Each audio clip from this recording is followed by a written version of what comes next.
ನಮಸ್ಕಾರ ಪ್ರೀತಿಯ ಸ್ನೇಹಿತರೆ, ಆಧ್ಯಾತ್ಮ ಪ್ರಪಂಚಕ್ಕೆ ಸ್ವಾಗತ. ಭಗವದ್ಗೀತೆ ಅಧ್ಯಾಯ 1 ಅರ್ಜುನನ ವಿಷಾದ ಯೋಗ. ಶ್ಲೋಕ 3.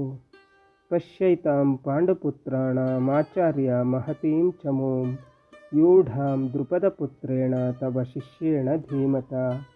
ನೋಡು ಆಚಾರ್ಯ, ಪಾಂಡುಪುತ್ರರ ಈ ದೊಡ್ಡ ದಂಡನ್ನು ನಿನ್ನ ಜಾಣ ಶಿಷ್ಯ ದ್ರುಪದ ಪುತ್ರನಿಂದ ಸಜ್ಜುಗೊಂಡಿದ್ದನ್ನು. ದುರ್ಯೋಧನ ಸೇನಾಧಿಪತಿ ಭೀಷ್ಮರ ಬಳಿ ಹೋಗದೆ ದ್ರೋಣಾಚಾರ್ಯರ ಬಳಿ ಹೋಗಿ ಭೀಷ್ಮಾಚಾರ್ಯರಿಗೆ ಕೇಳುವಂತೆ ಆಚಾರ್ಯ ದ್ರೋಣರಲ್ಲಿ ನಂಜಿನ ಮಾತನ್ನಾಡುತ್ತಾನೆ. ಇಲ್ಲಿ ದ್ರೋಣನನ್ನು ದುರ್ಯೋಧನ ಪಾಂಡವರ ಆಚಾರ್ಯ ಎಂದು ಚುಚ್ಚಿ ಸಂಬೋಧಿಸುತ್ತಾನೆ. ತನ್ನ ಪ್ರೀತಿಯ ಶಿಷ್ಯರು ಎಂದು ಉದಾರ ತೋರಬೇಡಿ ಎನ್ನುವುದು ಆತನ ಈ ಮಾತಿನ ಅರ್ಥ. ಪಾಂಡವರ ಸೇನಾಧಿಪತ್ಯವನ್ನು ದ್ರುಪದ ಪುತ್ರನಾದ ದೃಷ್ಟದ್ಯುಮ್ನ ವಹಿಸಿರುತ್ತಾನೆ. ದ್ರುಪದ ಮತ್ತು ದ್ರೋಣರು ಬಾಲ್ಯ ಸ್ನೇಹಿತರು. ಆದರೆ ಕೆಲಕಾಲ ನಂತರ ದ್ರುಪದ ಸಿಂಹಾಸನವನ್ನೇರುತ್ತಾನೆ. ಆ ಸಮಯದಲ್ಲಿ ಬಡ ಬ್ರಾಹ್ಮಣನಾದ ದ್ರೋಣ ತನ್ನ ಮಗನಿಗೆ ಹಾಲು ಕುಡಿಸಲು ಒಂದು ಹಸುವನ್ನು ಕೊಡು ಎಂದು ದ್ರುಪದನನ್ನು ಬಾಲ್ಯದ ಸಲಿಗೆಯಲ್ಲಿ ಕೇಳಿಕೊಂಡು ಬರುತ್ತಾನೆ. ಆದರೆ ದ್ರುಪದ, ನಿನಗೆ ನನ್ನನ್ನು ಸ್ನೇಹಿತ ಎಂದು ಕರೆಯುವ ಯೋಗ್ಯತೆ ಇಲ್ಲ. ನಾನು ರಾಜ, ಆದರೆ ನೀನೊಬ್ಬ ಬಡ ಬ್ರಾಹ್ಮಣ. ನನಗೂ ನಿನಗೂ ಎಂತಹ ಸ್ನೇಹ ಎಂದು ಹೇಳಿ ಅಪಮಾನಗೊಳಿಸುತ್ತಾನೆ.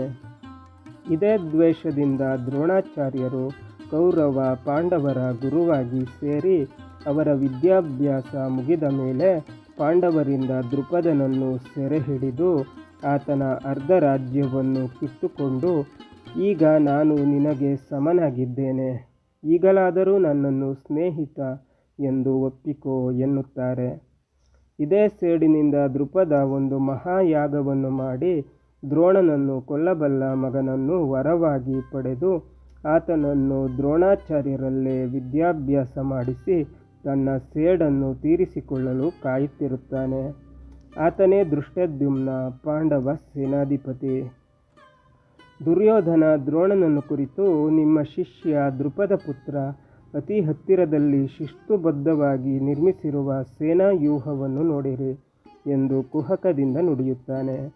ಇಲ್ಲಿ ಅಂತರಂಗದಲ್ಲಿ ಭಯಗೊಂಡ ದುರ್ಯೋಧನ ಕ್ಷಣ ಕ್ಷಣಕ್ಕೂ ಮಾಡುತ್ತಿರುವ ತಪ್ಪನ್ನು ಸೂಕ್ಷ್ಮವಾಗಿ ಗಮನಿಸಿ.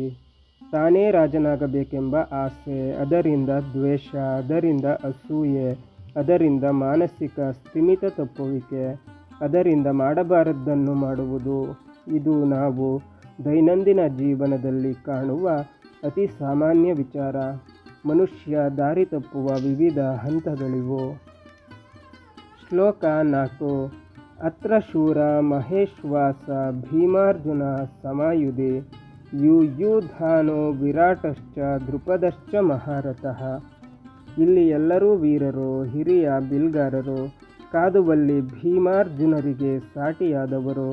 ಸಾತ್ಯಕಿ, ವಿರಾಟ ಮತ್ತು ದ್ರುಪದ ಕೂಡ ಹಿರಿಯ ತೇರಾಳು. ಪಾಂಡವರ ಸೈನ್ಯವನ್ನು ನೋಡಿ ಮಾನಸಿಕವಾಗಿ ತಳಮಳಗೊಂಡ ದುರ್ಯೋಧನ ದ್ರೋಣಾಚಾರ್ಯರ ಬಳಿ ಹೋಗಿ ಪಾಂಡವ ಸೇನೆಯ ಬಗ್ಗೆ, ಅಲ್ಲಿರುವ ವೀರರ ಬಗ್ಗೆ ಮಾತನಾಡುತ್ತಾನೆ. ಸಾಮಾನ್ಯವಾಗಿ ನಮಗೆ ಯಾರ ಬಗ್ಗೆ ಭಯವಿದೆಯೋ ಅವರೇ ಎಲ್ಲ ಕಡೆ ಕಂಡಂತೆ ಭಾಸವಾಗುತ್ತದೆ. ಕಂಸನಿಗೆ ಕೃಷ್ಣ ಕಾಣಿಸಿಕೊಂಡಂತೆ.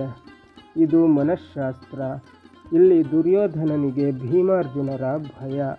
ಆ ಭಯದಿಂದಲೇ ಹೇಳುತ್ತಾನೆ. ಅಲ್ಲಿರುವ ವೀರರೆಲ್ಲರೂ ಭೀಮಾರ್ಜುನರಿಗೆ ಸಮನಾದವರು. ಅಸಾಧಾರಣ ಬಿಲ್ಲನ್ನು ಹಿಡಿದು ಹೋರಾಡಿ ಗೆಲ್ಲಬಲ್ಲ ಮಹಾವೀರರು ಎಂದು.